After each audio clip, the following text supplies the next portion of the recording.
Season 1 शुरू होता है मार्क ग्रेसन से। एक बिल्कुल ही नॉर्मल टीनेजर जो स्कूल जाता है, फ्रेंड्स के साथ टाइम स्पेंड करता है और सीक्रेटली एक ही चीज़ का वेट कर रहा होता है, सुपर पावर्स। और उसके पास वेट करने की वजह भी है, क्योंकि मार्क का डैड कोई नॉर्मल इंसान नहीं है। उसका फादर है ओमनी मैन, जो अर्थ का सबसे पावरफुल सुपर हीरो है। लेकिन ओमनी मैन एक्चुअली अर्थ का रहने वाला नहीं है। वो एक एलियन रेस से बिलोंग करता है, जिन्हें विल्ट्रामाइट्स कहा जाता है। मार्क को बचपन से बताया गया होता है कि विल्ट्रामाइट्स पावरफुल होते हैं और वो दूसरे प्लैनेट्स की हेल्प करते हैं, वो दूसरे प्लैनेट्स को प्रोटेक्ट करते हैं। इसी मिशन पर ओमनी मैन अर्थ पर आया था ताकि वो इस प्लैनेट का प्रोटेक्टर बन सके। लेकिन प्रॉब्लम ये है कि मार्क 17 साल का हो चुका है और अभी तक उसको पावर्स नहीं मिली। इसलिए मार्क को लगने लगता है कि शायद उसको कभी पावर्स ही नहीं मिलेंगी। फिर एक दिन सडनली अपना पार्ट टाइम जॉब करते वक्त मार्क गलती से कूड़े की थैली को इतनी फोर्स से फेंक देता है कि वो सीधा आसमान में जा पहुंचती है। और उस मोमेंट मार्क को समझ आता है फाइनली उसको पावर्स मिल चुकी है। एक्साइटेड होके वो तुरंत अपने डैड को बताता है, पर ओमनी मैन खुश नहीं होता। बट स्टिल वो उसको ट्रेनिंग देना स्टार्ट करता है, फ्लाइट, स्ट्रेंथ, कंट्रोल, सब कुछ। इसी दौरान ओमनी मैन मार्क को उसका सुपर हीरो सूट बनवा के देता है और उसका नामकरण कर देता है इनविंसिबल।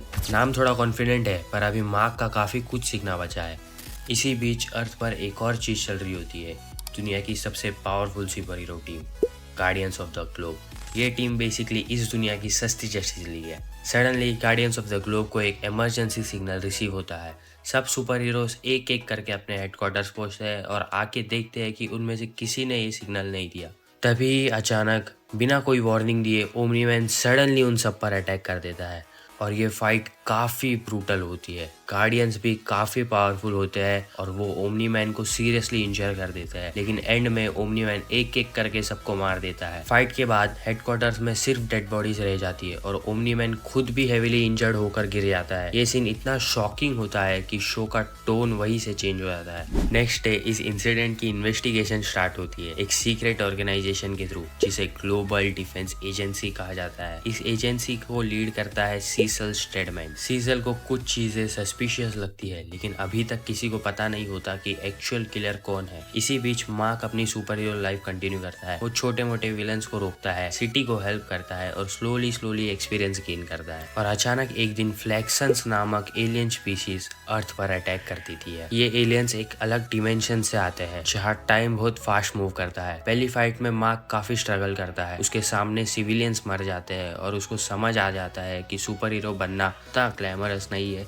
जितना लगता है। लकीली वहाँ एक यंग हीरो टीम भी हेल्प करने आ जाती है, जिसे टीन टीम कहा जाता है। इस टीम में एक पावरफुल हीरो होती है एटम ईव, जिसके पास एटम्स को मैनिपुलेट करने की एबिलिटी है, यानी वो प्रैक्टिकली मैटर को चेंज कर सकती है। मार्क और ईव की अच्छी बॉन्डिंग बन जाती है, लेकिन मार्क ऑलरेडी अपनी गर्लफ्रेंड एम्बर के साथ रिलेशनशिप में होता है। कुछ दिन बाद फ्लैक्सन्स फिर से अटैक करते हैं और इस बार वो और भी प्रिपेयर्ड होते हैं। फ्लैक्सन्स ऑलमोस्ट जीत ही रहे होते हैं कि उतने में ओमनी मैन रिकवर होके वापस आ जाता है और उनकी धुलाई करता है और वो खुद फ्लैक्सन डायमेंशन में जाके उनका पूरा प्लेनेट प्रैक्टिकली डिस्ट्रॉय कर देता है। और ये सीन स्ट्रेंज भी लगता है, क्योंकि जिस तरीके से ओमनी मैन उन्हें वार्न करता है उसमें प्रोटेक्टर वाली फीलिंग कम और कॉन्करर वाली वाइब ज्यादा आती है। इसके बाद सीसल एक नई गार्डियंस टीम बनाने का प्लान करता है। ट्रायल्स के बाद एक new version of guardians of the globe बनाया जाता है, जिसमें कुछ टीम मेंबर्स भी इंक्लूड होते हैं। टीम को लीड करता है रोबोट। रोबोट एक्सट्रीमली इंटेलिजेंट है, लेकिन उसके बारे में काफी सीक्रेट्स भी है। बाद में रिवील होता है कि रोबोट एक्चुअली एक एआई नहीं है, उसका रियल नेम रूडी कॉर्नर्स है, एक इंसान जो एक सेवरली डिफॉर्म्ड बॉडी के साथ एक लाइफ सपोर्ट टैंक में सरवाइव कर रहा होता है। वो सीक्रेटली मॉलर ट्विंस नाम के क्लोनिंग एक्सपर्ट्स को एस्केप करवाता है ताकि वो उसके लिए एक नई हेल्दी बॉडी बना सके। और जब वो फाइनली अपनी न्यू बॉडी बनाता है तो वो सरप्राइजिंगली रेक्स जैसा दिखता है, क्योंकि रोबोट रेक्स के डीएनए का सैंपल यूज करता है। रीजन सिंपल है, रूडी को मॉन्स्टर गर्ल पसंद थी और उसको लगता था कि मॉन्स्टर गर्ल को रेक्स अट्रैक्टिव लगता है। इसी बीच मार्क को एक मिशन पे भेजा जाता है मार्स पे, लेकिन वहाँ एक एस्ट्रोनॉट सीक्रेटली एक शेप शिफ्टिंग मार्शियन से रिप्लेस हो जाता है और असली एस्ट्रोनॉट मार्स पर ही छूट जाता है, जहाँ वो एक डेंजरस पैरासाइट से इन्फेक्ट हो जाता है। यानी बैकग्राउंड में कुछ और प्रॉब्लम्स भी स्लोली बिल्ड हो रही होती है। बाद में गार्डियंस का सामना होता है क्राइम बॉस मशीन हेड से। मशीन हेड अपनी प्रोटेक्शन के लिए एक इंसेनली पावरफुल वॉरियर को हायर करता है,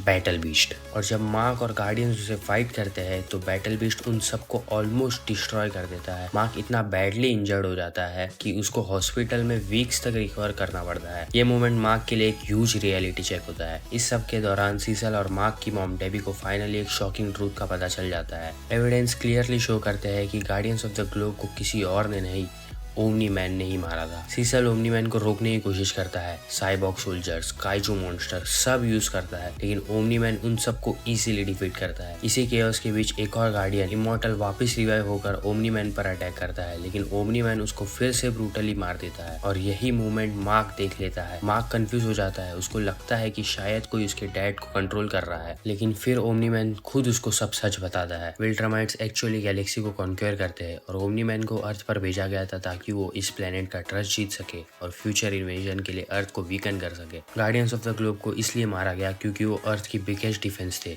ओमनी मैन चाहता है कि मार्क उसका साथ दे और विल्ट्रम एम्पायर का पार्ट बने, लेकिन मार्क रिफ्यूज कर देता है। और फिर शुरू होती है सीजन की फाइनल फाइट। ओमनी मैन और इनविंसिबल के बीच एक इंसेन बैटल स्टार्ट होती है जो उनके सराउंडिंग्स को पूरा डिस्ट्रॉय कर देती है। ओमनी मैन मार्क को बिल्डिंग्स के थ्रू फेंकता है, लोगों के बीच से ड्रैग करता है और एक हॉरिफाइंग मोमेंट में मार्क को एक रनिंग ट्रेन के सामने पकड़ देता है। ट्रेन मार्क के बॉडी से टकराकर पैसेंजर्स को क्रश कर देती है। ओमनी मैन मार्क को समझाना चाहता है कि ह्यूमंस वीक है और टेम्पररी है, लेकिन मार्क फिर भी फाइट करता रहता है। और उनके फाइट के कुछ ही देर बाद जब ओमनी मैन फाइनल पे देने ही वाला होता है कि उसको सडनली मार्क का बचपन याद आता है, फैमिली मोमेंट्स, बेसबॉल गेम्स। और तब ओमनी मैन रियलाइज करता है कि अर्थ पर उसने सिर्फ मिशन कंप्लीट नहीं किया, उसने एक फैमिली भी बनाई थी। इसी कॉन्फ्लिक्ट के साथ ओमनी मैन फाइट छोड़ देता है और अर्थ को छोड़कर स्पेस में चला जाता है। सीजन के एंड में मार्क हॉस्पिटल में रिकवर कर रहा होता है और एक alien hero Alan the alien Mark को वार्न करता है कि फ्यूचर में और भी विल्ट्रामाइट्स आ सकते हैं, यानी जो फाइट अभी हुई वो शायद सिर्फ बिगिनिंग थी। और अगर अर्थ को सरवाइव करना है तो मार्क को सच में इनविंसिबल बनना पड़ेगा। और इसी के साथ सीजन 1 खत्म हुआ। अगर आपको रिकैप पसंद आया हो तो लाइक करना मत भूलना और कमेंट में ज़रूर बताना कि इनविंसिबल सीजन 1 का आपका फेवरेट मोमेंट कौन सा था। और ऐसे ही वीडियोस के लिए इस चैनल को सब्सक्राइब करना मत भूलना।